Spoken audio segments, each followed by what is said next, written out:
Hi, and welcome to the Kidney Coach YouTube channel. I am joined today by the amazing Greg Bellinger. Bellingham, sorry. I don't know what Bellingham? Bellingham. I don't Bellinger. Is that a place? Am I gotten confused? Yeah, Am I no, just people often did that because we lived in Bellingham for, that's why it's in my mind. We had a full discussion about that. we So did. We were the Bellingham. Bellinghams from Bellingen on the Bellinger River. So, Yeah, well, there you go. No wonder I was confused. yeah, nice. So Greg is an amazing, and he identifies as a spiritual counselor, and that's how I would place him in my life as well. But he's a mentor, a spiritual guide. He's a thought leader, especially in the space of change. And he's author of a great book that I would be lying if I said I'd finished it, but I have started it, which is The Hidden Faces of Change. And I will pop the Nice. link in below about that. Which is all about navigating change and what that looks like in our lives. And Greg's come into my life as my spiritual mentor at the moment. And he's just such a beautiful, gentle human being with deep, deep wisdom. And I just thought, wow, wouldn't it be great to get him on the YouTube channel to chat to you guys about some of the things with my own journey with chronic disease. And I know anyone diagnosed with kidney disease, just how they navigate in their lives and how to assign meaning and just how to process the change of when you're told you've got a chronic disease. And I think that's where we wanted to dive in today. We're going to have a couple of discussions, but with this first one about navigating chronic disease. So you've been given a diagnosis of kidney disease and you're looking down at this prognosis. I'm sure your nephrologists say long-term, it's uncurable, and you're looking at dialysis and then a transplant, and that's what your life looks like, hooked up to machines. Or maybe if you get a transplant and you survive that, you're going to take a whole pile of anti-rejection medication, and there's a small percentage that might get their lives back. So that's a pretty full-on scary diagnosis. And I really wanted to, here at Kidney Coach, we talk a lot about, what you can do physically, mentally, emotionally to heal. And a lot of that is that matter to matter stuff. But how do you just navigate and support yourself emotionally through that? And that's where I really want to hand it over to you, Greg, and I'll let you start us down that journey. Yeah, well, geez, that's a big mandate. But I guess I would probably start with contextualizing the whole process. I mean, obviously, this is when you get a diagnosis like that, this is going to bring major change to your life, right?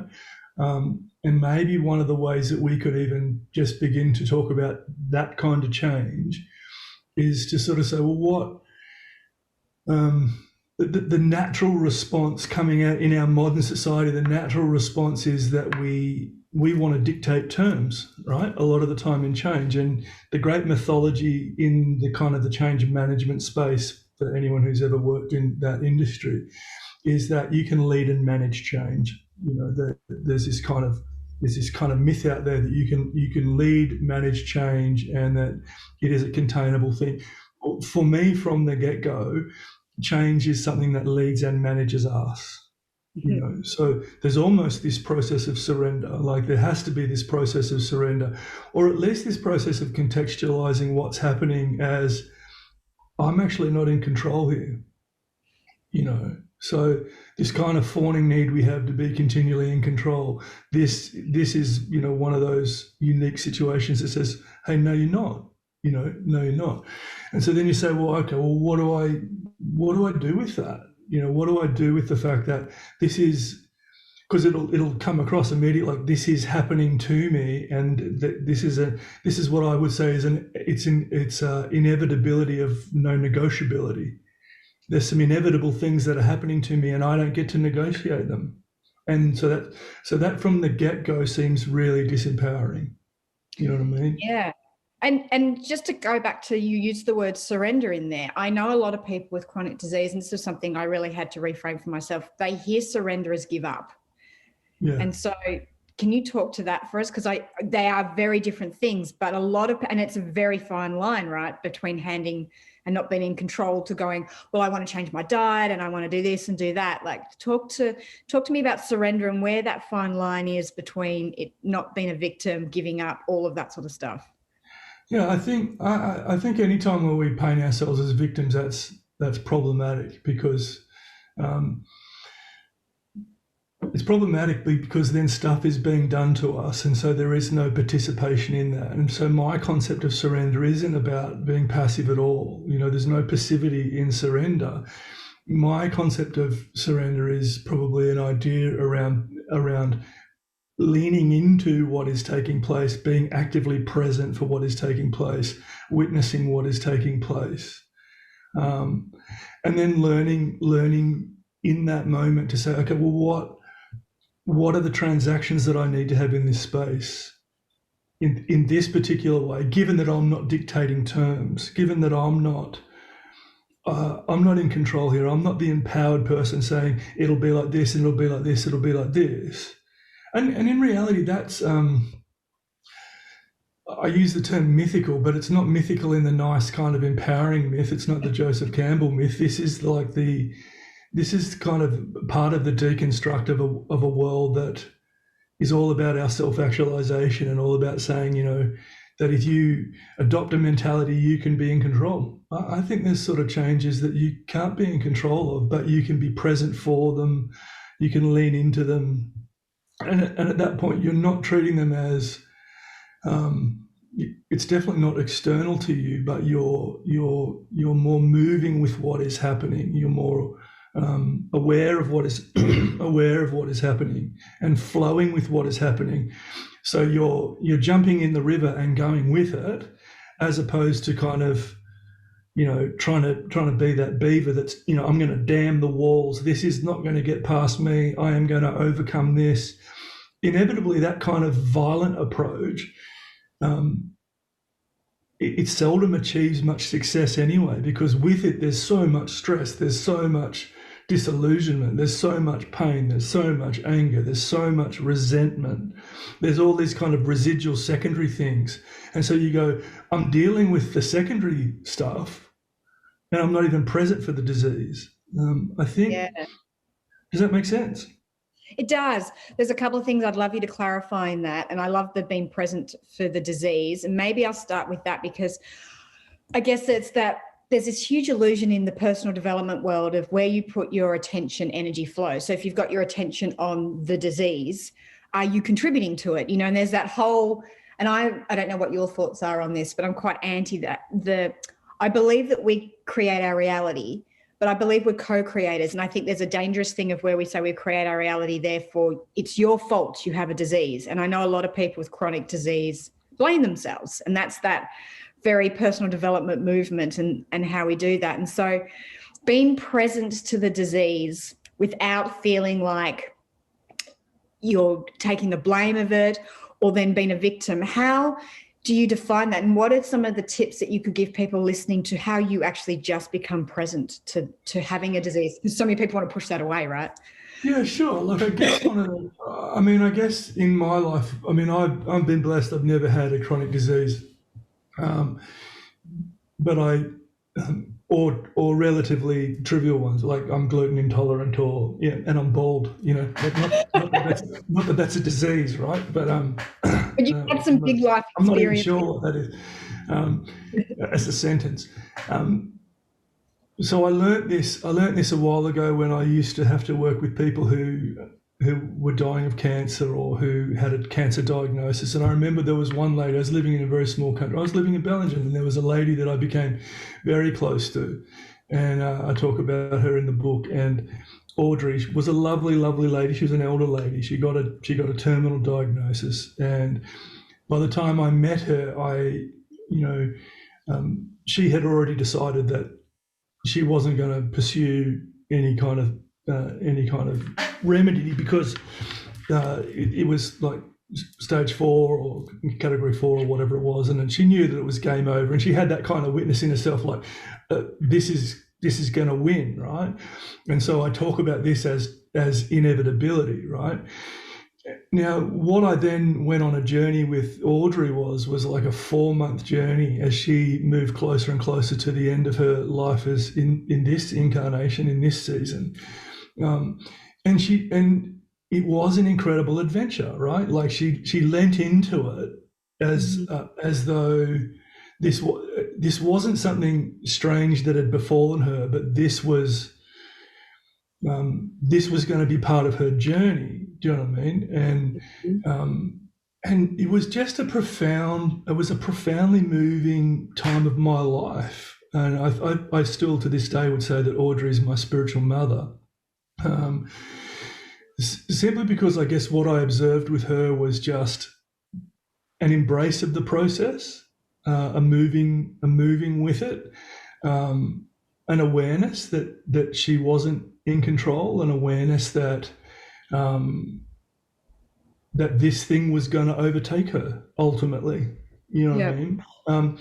And then instead of sort of saying, well, I'm going to resist that at every step, I'm going to fight that at every step, she said, well, this is going to be my journey, and I'm going to be me. I'm going to be uniquely me, and I'm going to bring everything that I've got to this process. So it was like this will be authentically me. Now it's funny because she had a spouse that just couldn't do that.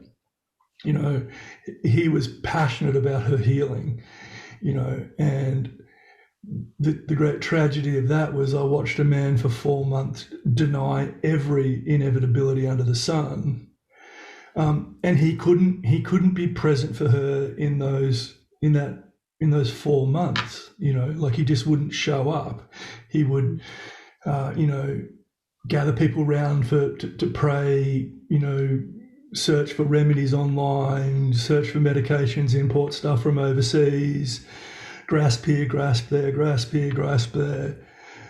And what she really needed an intimate partner in a journey that was, and so this is where, in a way, this is where change is like an ocean. She's in the ocean, and she's in the river. She's not dictating terms, she's flowing with what is. Now, if you say, can you dictate terms to an ocean? I actually don't think you can. Like it picks you up and takes you where it's going to take you. Now you can learn to swim, you can learn to stay afloat, you can learn not to drown, you can learn to be healthy, you can meet other people in the ocean. But what you can't do is we can't go to this super empowered space where we think I'm in control.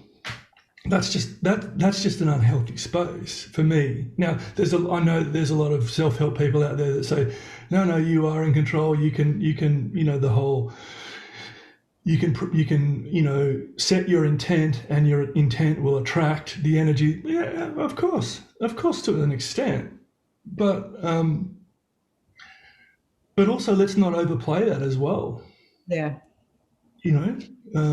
Stuff happens in life. Let's not turn life into this binary. If something is bigger than me, stronger than me, more in control than me, more assertive than me, well, I can conquest that.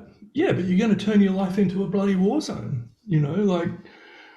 And that's the horrible piece, right? Like a good example is that Ange and I went out the other day and we bought ourselves a little ragdoll kitten. Did you? You have failed to mention that. So hang on, just so people know, Gregory wanted a dog, Ange wanted a cat. Sounds like the wife one. Excellent. Yeah, she's the ocean, no doubt. We got a cat. Anyway, we got this little ragdoll kitten, and we called him. Our first cat was Ezra, so we called this one Ezekiel. Oh, lovely. Yep. Yeah, Zeke for short. Now, he runs around the house like a boss. He's only been here 3 days, but he runs around the house like he is the man, and I'll wake up in the morning and he'll be getting his paw on my head going, you will wake up. So clearly he thinks he's the boss. Now, the short reality is he's not the boss. Like Ange and I have not surrendered control of our house to a kitten. Part of it, we've made room for him, but he's not the boss. And that's the same kind of, Ezekiel won't pay any bills. He won't drive the car. He won't cook dinner. He won't make me a coffee. There's a lot of things that he won't do. So he's not in control. Yeah. But he thinks he is. Yeah. And a lot of the time I think that this is an element that comes into some of our PD conversations where we go, you assume control. Yeah, to the degree that to the degree that Ezekiel can assume control in my house, swing away. Yeah. If he starts a war with me, I will win, you know. Yes. There is a natural order. And I don't think that we're meant to go through life assuming that we just trump the natural order of stuff, even if the natural order of things is presenting in your world as a chronic disease. You know? Now that's a great concept, because it brings me back to, you know, and it's all this fine line stuff, right? But we, as a society, and I'm watching that with what's going on in the world in the pandemic at the moment, there's this huge fear around death. And it's like everyone's going to die. There's two inevitabilities. You are born and you will die. Those things we can't do anything about. And so we all will die. What we die from and how we die, whatever. But there's this huge, like you're talking about Audrey, you know, and she obviously surrendered or was at peace that was, it obviously sounds like an inner knowing for her, rather than going, no, I can heal myself and I will pursue something. She decided to go, no, there's an inner knowing of how this will flow for her. And so in my last 4 months, rather than be at war with what is, and maybe my dharma or however we want to describe that, I will surrender and go co-create that, being authentically me. So I think that's that resistance people have to death. And with something like chronic kidney disease, you know, like when you're on end stage dialysis and there's always these comorbidities and things that go with it, that's the sub language of what these people are hearing. Now, obviously at Kidney Coach, we're like, well, no, it's curable and you can do things. And so you can empower yourself on that journey. And so how do we marry up going, we're going to die anyway? You know, that's part of the process. And how do we go, how do people, so I'm guessing I'm wanting you to break it down a little bit more and go, okay, I've got kidney disease. How do I flow with that, but still empower myself to eat well and do the things, but not bring a fighting energy to it? Where's that line? How do I still empower myself to go, okay, I'm going to get on the river, but I'm still going to eat well and do everything I can to help without fighting? Does that make sense? Yeah, so I think maybe the phrase that I would use is just duty of care. You know, we have a duty of care to ourselves to be as generous and as nourishing and as gentle and as compassionate and as caring as we possibly can, right? That's you know, that for me is about being a realized human. Like that's the height of humanity, you know, is sorry. You do that. Sorry, I was going to say, do you think disease can spring from when we're not doing that for ourselves? Because I look at lots of chronic disease and they spring from non-self-nurturing, like eating crap and smoking, whatever. Of course. You know, I think this all falls into this idea that we're part of an extraordinarily complex ecosystem. You know what I mean? Like, and if you look at any natural ecosystem, you know, mistletoe grows in the end of gum trees and it'll kill the branch that it's on. You know what I mean? That's a phenomenon of the Australian bush. There's just a lot of mistletoe. You know, birds will eat liquid amber seeds and then sit on fences, and then in the mid north coast and the northern rivers areas, you're going to have truckloads of camphor laurels on barbed wire fence lines, and camphor laurel's a pest at that point. Despite being a beautiful tree, it's also considered a weed in the northern regions of New South Wales. Gaddaji trees in Queensland grow beautifully. They're beautiful big rainforest tree. The further south they come, they get a black soot all over them. You know what I mean? So these are all manifestations of things being in a complex ecosystem, and depending on where they are, they're either considered a wonderful phenomena or a pest or a disease or a problem or you know what I mean? So for me, I like to contextualize things in the context of complex ecosystems. And in any complex ecosystem, there is a synergy, there's a byplay between things that will thrive and things that will be consumed. You know, this is not strange to humanity. I mean, the essence of primitive mythology was an awareness that life and death were inextricably linked. Yeah. You know, you've only got to read any of Joseph Campbell's stuff to, and especially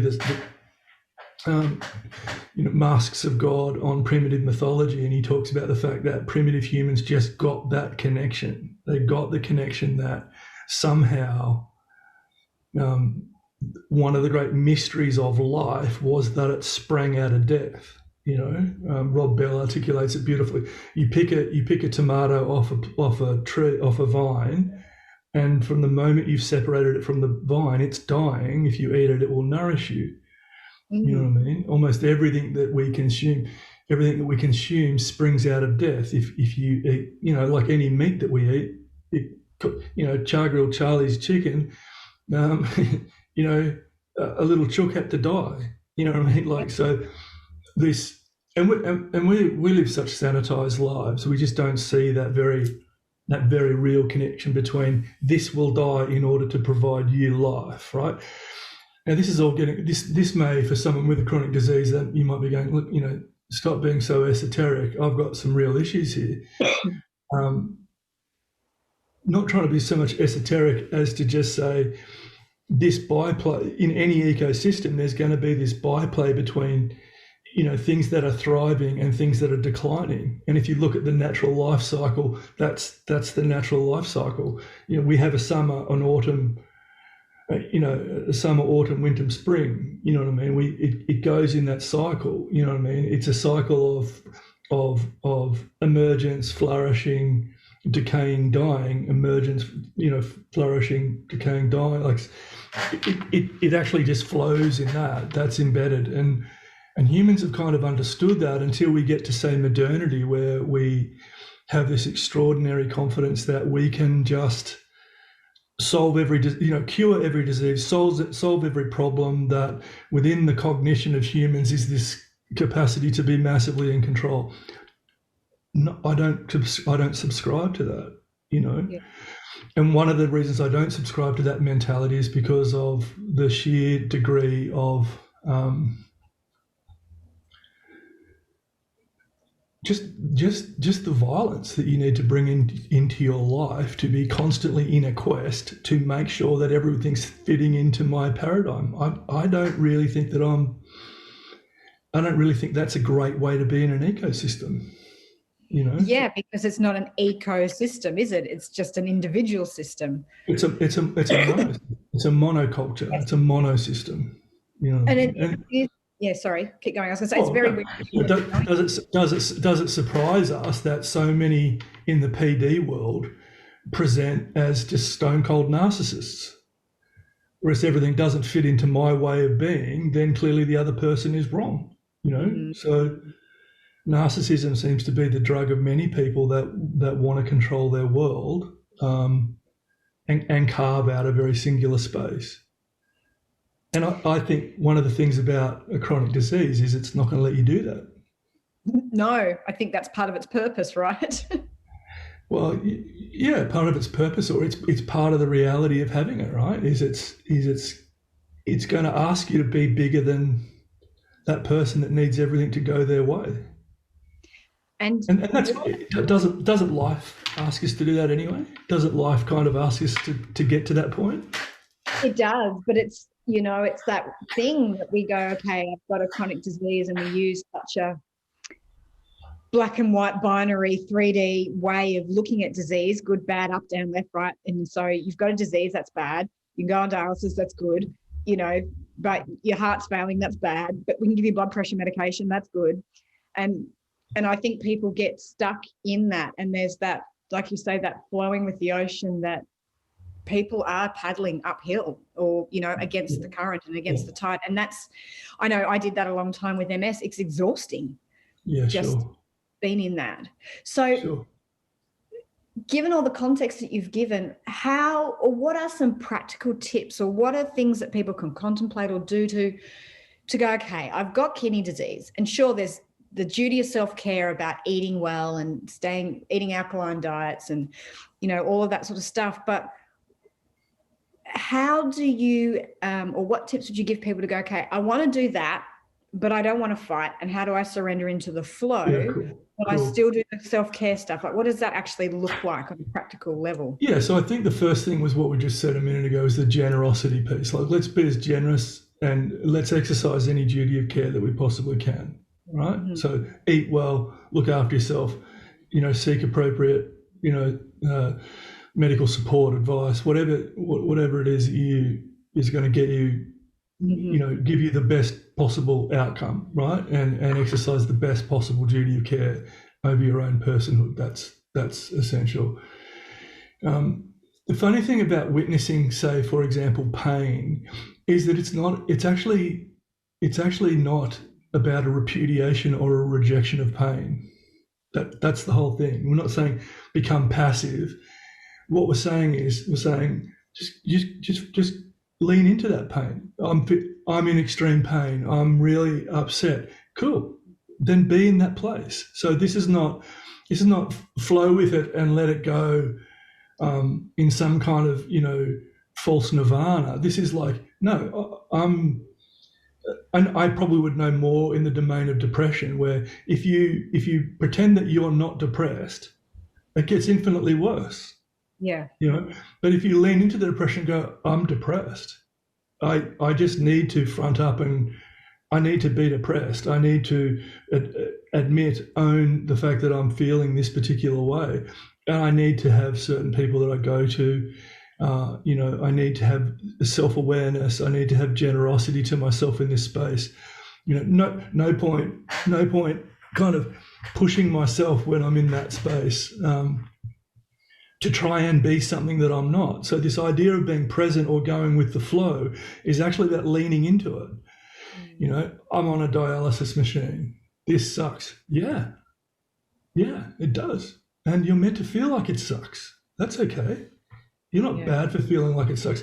This is not what I had planned for my life. Sure, not at all. But this is your life at the moment, right? I think this is going to kill me. Yeah, you probably have seen the bus that will run you over. Right? Well, how's that comforting? Well, a lot of people don't. So one of the saddest moments in my life was when a very dear friend, she got pancreatic cancer and she was dying of pancreatic cancer, and her whole family lived in denial. They said, we'll have no negativity. She is not going to die. This is not going to happen. This was like a 37-year-old woman. No. We will have no one around who speaks negatively. And so my wife goes into, her best friend's, room like 4 hours before she dies. And this is a woman who hasn't written any letters to her daughters, who hasn't done any of the work, you know what I mean? And now she's pretty much unconscious, chain stoking on a bed, about to leave this planet in the current form that she's in. And so that's not helpful, like not admitting or not leaning into, not saying, oh, that's the bus that's going to hit me,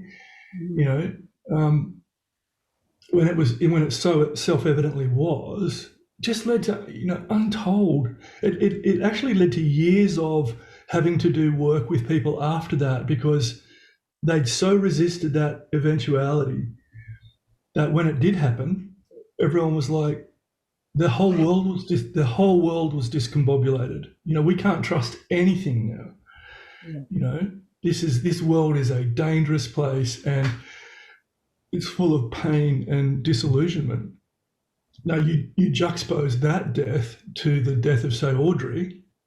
She was like going, this is the great adventure. So her death became an astonishing climax to an amazing life. Like it was like what made her life even more amazing was the way she left it. Yeah. It's like it was the big full stop, and it was. Yeah. And it was tremendous, Now there's the Tibetan Book of Dying, and there's a rich history in human kind of psychology, philosophy about leaning into things like death and not fighting them, but seeing them as a passageway, as a rite of passage, as a journey to something bigger. So even if you take the worst possible outcome, that I'm going to die, or some people might say, well, the worst possible outcome is I'm looking at, years and years on dialysis. Okay, let's just take that as a scenario. So the question then has to become, if we hope that you get better, and we hope that through a duty of care you can improve your lot. Just say you can't, then the question would then really quickly become like, how do I have a rich life if this is my reality? Yes. My uncle had a car accident and became a quadriplegic, right, at 38. So he's now long past, but the great challenge of his life moving forward from that point in time is like, what kind of life are you going to have? Are you going to live a life that constantly regurgitates resentment, regret, the anger at having had a very athletic and physical life stolen from you? Or are you going to lean into that reality and go, yeah, I've got to play with these cards. This is the deck, right?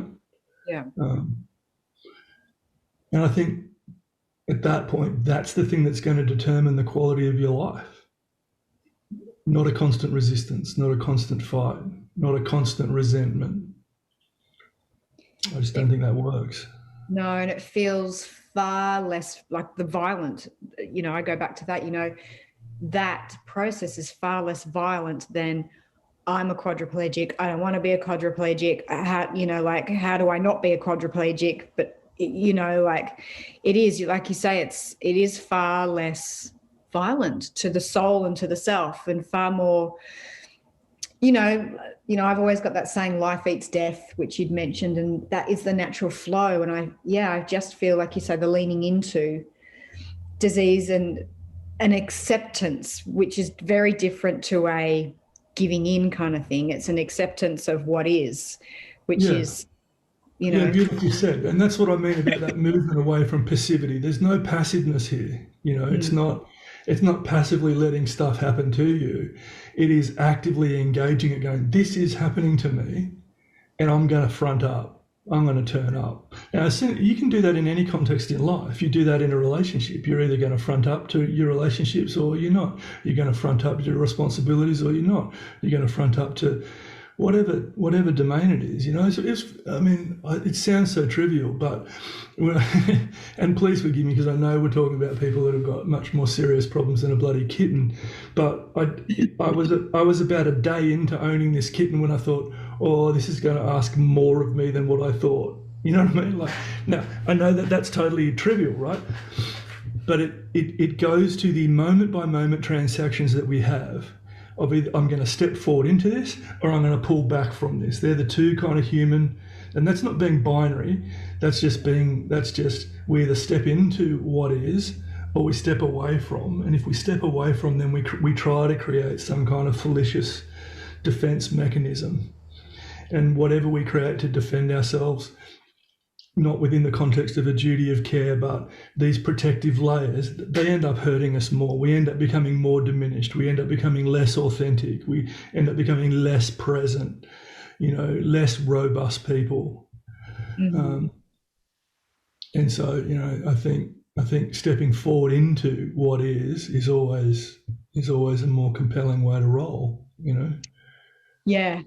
Yeah, and it is, like I say, for me, what I've learned in all of that in my journey with multiple sclerosis is it's such a fine line, because everybody at the beginning was like, you've got to surrender. And of course, I came from a highly athletic background, mountain climbing, competitive horse rider, to I can't ride, I can't walk very far. And the resentment that I definitely had resentment around that. And for me, it was, that understanding there was a death of the old self and having to grieve that. Like, I had to go through a grief process of that, but then going, okay, those things aren't me. That essence part that you and I have spoken about, it's like, Fiona isn't a horse rider. That the essence of Fiona isn't riding a horse and climbing a mountain. And so the essence doesn't die. How do I lean into have MS and go, there's still so much I can contribute, have and enjoying the world. And what does that look like? Instead of looking for the things that whether I like it or not, I can't do, which is what I did for a very long time. I was like, how do I get back on the horse and how do I get riding again? And, you know, and you're right, that whole time, and it's really up and only recently that I'm getting that, you're being violent against yourself because you're denying what is. And so the subconscious story is that you're a failure, you're useless. And they're the conversations that we have with ourselves, and every cell listens to that. Yeah. And that's not a healthy thing. So no, and it comes from this whole kind of gig that we have where we have so externalized who we are. So when we talk about essence and thisness, I talk about essence and thisness because it started when I was studying philosophy, and we were, you know, talking about ultimate causality, the divine, you know, the origin of all things, or God, you know, and it was this conversation about, you know, and then within the Christian context, there was a conversation about the Trinity, you know, Father, Son, Holy Spirit sort of thing. And the way that was wrestled with in the first century after Christ was the way they wrestled with it, that was that they had this constant conversation about you can know the divine by all the things that the divine does. You know, so this was an economy of transactions, a doing. You know, God has done this, and this. You know, and there was one, it was Augustine who turned up and said, yeah, but the divine must have been something before it ever did anything. You know, which as complicated, complex, and crazy as that piece of theology got, it made me reflect on myself and ask the question, am I something or a somebody by virtue of the fact that I've done something? I have a purpose. I am considered significant. I am successful. I have some acclaim in some space. Or am I a somebody by virtue of the fact that I turned up? You know, now this conversation is the difference between a life of doing and defining myself by what I do, and a life of being, which is the big word is ontological life. I was something, you know. And my one of my favorite spiritual teachers, Ram Dass, says, just be nobody, you know, be nothing in a way, because that's really something. Now, what he's saying is not be nobody, be insignificant, be deterrist, just be irrelevant. He's saying, come back to the reality that you always were something amazing. You always were a profound incarnation of life, and that in itself is significant. It didn't become significant. It didn't become valuable. It didn't become special because everyone around you said, oh, Fiona's amazing at blah, blah, blah, blah, blah. It always was amazing. You know, now we're so conditioned in our society to externalize our value that we're always moving from the outside to the inside. We're always seeking to grasp things outside of ourselves in order to validate our existence. You know, well, that's a tiring way to do life. Again, it's a violent way to do life. You know. To sit in your own significance because you are a wonderful manifestation of life, and you're here, and you always were valuable, seems to be something that almost every other species other than humans get. You know, like a kookaburra who's squawking in a tree, it's just being a kookaburra. You know, a possum that's running around on the roof at night is just, it's not up there having an existential crisis, probably because its brain's not large enough, and thank God for that, for the possum. But it doesn't seem like anything else is having an existential crisis about needing to validate its presence, you know. And so it's a wonderful lesson that we can draw from the world around us, is that we're here. We're here in this great tapestry, in this great mosaic. We're going to play a part. And that's enough, right? Now, again, that sounds passive. It's not. It takes an incredible amount of discipline to focus on your essence, to focus on your own thisness, right? Most people are extraordinarily bad at doing it. Go to a party. Hi, I'm Greg. What do you do? Oh, I'm a da-da-da-da-da. You don't know anything about me. We haven't talked about my essence and thisness. We've talked about the transactionality of stuff that I do. It has nothing to do with who I am. We very seldom in our world focus on our essence and thisness. We just don't. And yet a chronic disease is going to force you to go back and value that, because it's probably going to rob you of the ability to ride a horse, do this, do this, do this, do this, do this, right? So you go, oh, well, my life has been ruined. No, it hasn't. Your life never was in those external things in the first place.